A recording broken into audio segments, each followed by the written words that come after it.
आज से कुछ मंथ पहले नासा ने एक ऐसी वीडियो क्लिप रिलीज की जिसे देखकर सबके होश उड़ गए। उस वीडियो का मेन हीरो था स्पेस का मॉन्स्टर ब्लैक होल और इसके साथ एक सितारा जो कि ऑलमोस्ट हमारे सूरज के जितना बड़ा होगा। उस वीडियो में ये दिखाया गया था कि कैसे वो ब्लैक होल उस सितारे के टुकड़े टुकड़े कर रहा है। इस बात पर यकीन करना मुश्किल है, लेकिन हमें यकीन करना पड़ेगा कि ब्लैक होल सच में इतने ताकतवर होते हैं कि वो हमारे सोलर सिस्टम को कुछ ही सेकंड में निगल सकते हैं। क्योंकि वीडियो में ब्लैक होल जिस सितारे के टुकड़े कर रहा था वो हमारे सूरज जितना ही बड़ा था और हमारे सूरज का साइज हमारे सोलर सिस्टम के साइज से 99% के बराबर है। लेकिन क्या आप सोच सकते हैं कि निकलने के बाद आखिर उस सितारे का क्या हुआ होगा? इस सवाल का जवाब जानने के लिए इस वीडियो को पूरा वॉच कीजिएगा। एक ब्लैक होल के अंदर क्या होता है और अगर आप इसके अंदर गिर गए तो आपके साथ क्या होगा, आप जानेंगे इस वीडियो में। मैं हूं सर रहमान और आप देख रहे हैं FTV। ब्लैक होल के स्ट्रक्चर को जानने से पहले बात करते हैं कि ब्लैक होल दिखता कैसा है। आप जब भी कभी ब्लैक होल को देखेंगे सबसे पहले आपको उसके आसपास बहुत सारी गैस जैसी चीजें नजर आएंगी। ये और कुछ नहीं बल्कि बहुत सारी ग्रेविटी है जो हर चीज को अपनी तरफ तेजी से खींच रही है। ब्लैक होल हर वक्त रोटेशन करता रहता है जिसकी वजह से ये रोशनी को बहुत तेजी से रिफ्लेक्ट करता है और इनके आसपास की गैलेक्सीज बहुत तेजी से ग्लो करती है। इंटरस्टेलर मूवी के प्रोडक्शन में काम कर चुके एक साइंसदान ने बताया है कि ब्लैक होल एक बॉल के शेप का होता है। इसकी बाउंड्री का एरिया मेन होल के कंपैरिजन में बहुत ही ज्यादा डार्क होता है, लेकिन इसका बिल्कुल भी ये मतलब नहीं है कि जब आपको ब्लैक होल खुले आसमान में दिखेगा तब वो ब्लैक होल ही होगा।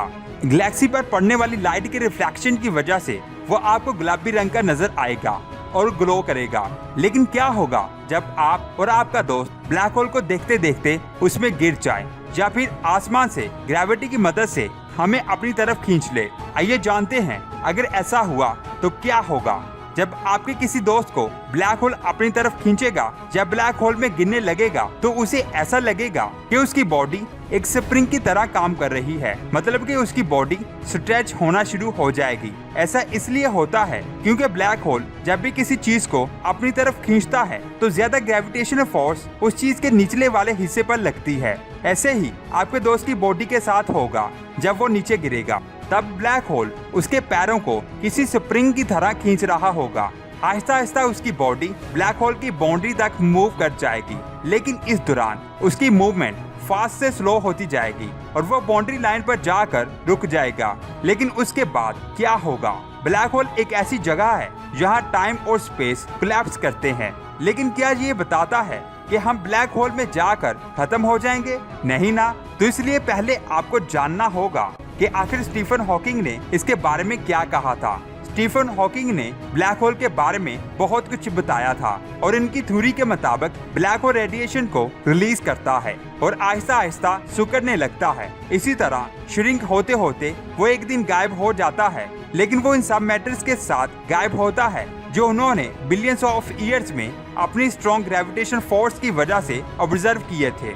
इस थ्योरी पर स्टीफन हॉकिंग से वही सवाल पूछे गए थे जो कि आपके माइंड में इस वक्त घूम रहे हैं कि अगर ब्लैक होल गायब हो जाता है तो वो सारे मैटर्स या वो स्टार्स जिसकी हम स्टार्टिंग में बात कर रहे थे वो कहाँ जाएंगे? इसका जवाब स्टीफन हॉकिंग की थ्योरी में ही है, यानी कि ब्लैक होल जो कुछ भी अपने अंदर ऑब्जर्व करता है वो रेडिएशन की फॉर्म में वापस आ जाता है। जैसे आपका वो दोस्त जिसकी हमने एग्जाम्पल दी थी कि अगर ब्लैक होल उसे अपने अंदर ऑब्जर्व कर लेता है तो वो रेडिएशन बनकर निकल जाएगा। इस बात का अब तक कोई ठोस सबूत तो नहीं मिला है, लेकिन कई लोग इसके सही होने का दावा कर चुके हैं। डैनियल जेफरी भी उन्हीं लोगों में से एक हैं और उन्होंने इसे बॉनफायर और बुक के एग्जाम्पल से एक्सप्लेन करने की कोशिश की है। मान लीजिए आपके पास एक किताब है और इस किताब को पढ़ने से आप हमेशा बोर हो जाते हैं। इसी वजह से आप उस किताब को जला देते हैं और जलने के बाद वो किताब राख में बदल जाती है। लेकिन उस बुक की इंफॉर्मेशन और इसके अंदर की नॉलेज का क्या हुआ? वो तो अभी भी एसेट्स की फॉर्म में मौजूद है, बस विजिबल और रीडेबल नहीं है। इस थ्योरी से ब्लैक होल का होना कुछ कुछ समझ आता है, लेकिन क्योंकि अभी ये सिर्फ एक क्लेम है और ये गलत भी साबित हो सकता है, इसलिए हम इसको सही नहीं कह सकते। ब्लैक होल के अंदर क्या है, ये तो वैसा ही सवाल हो गया कि इंसान के मरने के बाद आखिर क्या होता है। अब इस सच्चाई को जानने के लिए हमें मरकर जिंदा होना पड़ेगा। ठीक इसी तरह ब्लैक होल के अंदर जाकर हमें वापस आना होगा इसका सही जवाब जानने के लिए। जाहिर सी बात है कि ब्लैक होल से निकलने वाली रेडिएशन ने इसके सभी राजों को छुपाया हुआ है और अगर हमें इसे जानना है तो हमें उनकी डिटेल में स्टडी करनी होगी। यहाँ तक बात हुई ब्लैक होल्स के अंदर जाने की, तो ऐसा अभी तक कोई नहीं कर सकता। इसके लिए हमें अपनी टेक्नोलॉजी को डेवलप करना होगा जिसके जरिए हम किसी ब्लैक होल तक एक स्पेस मिशन भेज सकें। ब्लैक होल जब तक पिक्चर्स और किताब से निकलकर स्पेसशिप के सामने नहीं आता तब तक उनके बारे में सिर्फ सवाल ही किया जा सकता है और उनका जवाब में मिलेगा सिर्फ इमेजिनेशन। तो दोस्तों, आज की वीडियो आपको कैसी लगी नीचे कमेंट्स करके अपनी राय का इजहार जरूर कीजिएगा। अगर वीडियो अच्छी लगी है इस वीडियो को लाइक करके अपने दोस्तों के साथ जरूर शेयर कीजिएगा और ऐसे अमेजिंग इन्फॉर्मेटिव वीडियो को देखने के लिए हमारे चैनल को सब्सक्राइब करके बेल आइकन को जरूर प्रेस कीजिएगा, तब भी आपको नई वीडियोस का नोटिफिकेशन मिलेगा। अपना बहुत सारा ख्याल रखें। आपका दोस्त संसद हिमान को इजाजत दें। खुदा हाफिज।